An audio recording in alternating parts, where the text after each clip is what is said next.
Hey, folks, what's happening?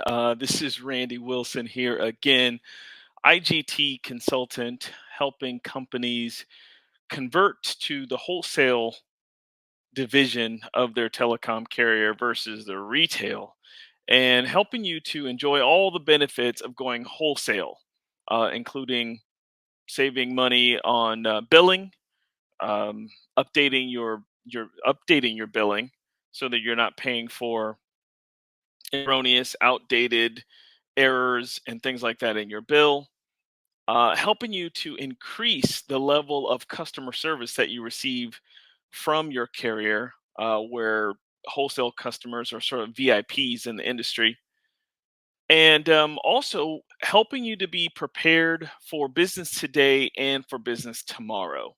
So a lot of times that might require an audit or an examination of your current system to make sure that you're ready for things like AI, or have enough bandwidth for the demand on internet tools and usage, and making sure your business stays up and running, and all that kind of stuff. Anyhow, I need your help today. Okay, I need your help. Maybe I need your help, and just looking for a little guidance here as well. And I have a huge question for you. Okay. The huge question. The huge question is, who in your organization pays the phone bill? Okay. Now, this is quite a question, though, isn't it? Because, it could depend. There's, who actually pays it versus who's most responsible for the bill. Who's most concerned about the payment versus who's most concerned about the service. Who might be concerned not getting good sleep at night, waking up in a cold sweat because they're worried about the phone service or the internet service. There's things like security, the cloud, all these kinds of things that play a role in who pays the bill. So I thought it'd be a good idea to just sort of go down the line. So, some of you guys, if you're watching this video, whether it's now or later in the future or something like that, you may be going, hey, you know what? I never really thought about that. I never really thought about the phone bill and wholesale versus retail. And can we actually save money? Or is this more effective for our business model? Or, things like that. You may never have thought about that. So, but I think some of you guys probably go, "Oh, right away, I pay the bill, I write the check, or I set up the the payment or whatever." Where some of you guys are going, "Hey, you know what? This is really important to my job or my task or my role, and I need to make sure that I get the right person involved here so that I can do my job better." Right? And then there's all these different kind of roles and positions. The fact is, though, is that whoever actually pays the bill in your company may be a mystery. Okay, you may not know who actually pays the bill. Does someone write a check? Is it on someone's credit card? Is it automatic withdrawal from the bank? Whoever pays the bill might be a mystery. And then at the same time, whoever is most concerned about the quality of service that you're receiving by paying that bill, that could be someone totally different. Okay. So I'm just going to throw some names out there, and maybe, just maybe, if you're watching this video, maybe you know who pays the bill or who's most concerned about the service, the telecom service. Maybe you have this information available to you, and maybe you'd like to share with me, because after all, who doesn't want to be a superhero at their job, right? Or on their business, or what have you. You could be doing a great service to your customers by going wholesale in your business, because wholesale customers wholesale customers have, they're better equipped to service their customers. So anyhow, this could go quite a few different ways here when you ask the question, who pays the bill? Who pays the bill? Who's most concerned about the cost of the bill? who's most concerned about the quality of the service with paying that bill. All these things play a role. So first, the person I think that is probably gonna have the most concern about the bill as far as who's paying it. Maybe they're paying it. I mean, ultimately, um, the president of the company or CEO of the company, right? Of course, going all the way to the top first. Maybe your CEO, the chief executive officer, who's concerned about sort of the big 30,000-foot view of what's going on in the business. Maybe they're concerned about expenses. Okay. And I know in this day and age, a lot of business are looking to cut expenses without it meaning that you have to lay off people or cut programs or initiatives and all these kinds of things.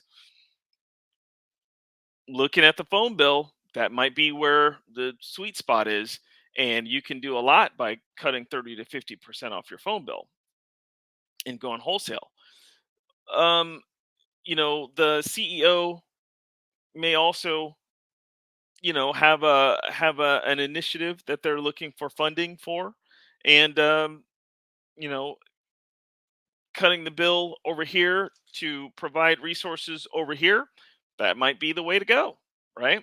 And so that's definitely something good to think about. The CEO, maybe your chief operating officer, again, the person who has a 30,000-foot view over, management of facilities, hardware, software, kind of like the operation of the business. Maybe they are concerned about the phone systems, as a whole. Making sure that the company has phones and a phone system to call customers, that kind of thing. The chief operating officer might be the person who would, want to, you know, it might be concerned about the bill, paying the bill for the phone and internet, also the quality of service that they're getting. There's the CTO, okay, the chief technology officer. Of course, the chief technology officer is concerned about all technologies that are associated with the business or the company. And so they may be the person concerned about the billing. The chief information technology officer, I think that could be the same. Sometimes it's maybe different, but the person responsible for data and information in the company, in the business, using the internet, how the phones are used, what type of content is coming in and going out, what type of engagement is going in and coming out of the company. I think that's the CITO, Chief Information Technology Officer. That might be the same as the Chief Technology Officer. Then there is the CISO, the Chief Information Security Officer. I think that's what that is. So somebody in your organization is concerned about security, and when there's a question of security, that 100% always goes to internet, right? And with internet, there's phone, VoIP, these kinds of things. The phone lines are what dial into the company, right? The only way in is through the phone lines for the most part. So whether you're talking about cloud security or internet security or what have you, um, whoever's concerned about the security of the data, or privacy of the company or the customers of the company, they may be concerned about who's paying the bill and what kind of services are being provided. They may also be the one that is sort of like always looking for more resources for security. Right, security is a top priority these days.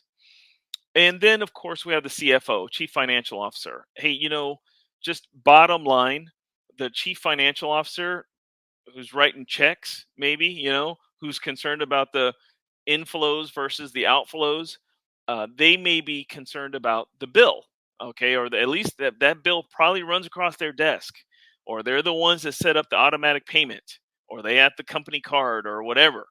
They may be They may not even be so concerned about the level of service that the provider of the telecom provider is providing. But they may very well be concerned about, hey, income versus expenses. Let's lower the expenses and raise our income. How do we do that? Then obviously you're going to have the CFO. Of course, there are other players in the grand scheme of things. Maybe even your office manager. The office manager, maybe in a smaller environment, smaller organization, the person that's concerned about kind of day to day tasks and operations of an office call center. Who kind of owns the environment, someone that kind of knows where the paper clips are versus all the way down to where the cups are for the coffee to the fax machine paper, if that still exists. So, office managers, executive assistants. Okay, so executive assistant is someone who obviously works very close to a C-level individual, and especially one that might work with the CEO.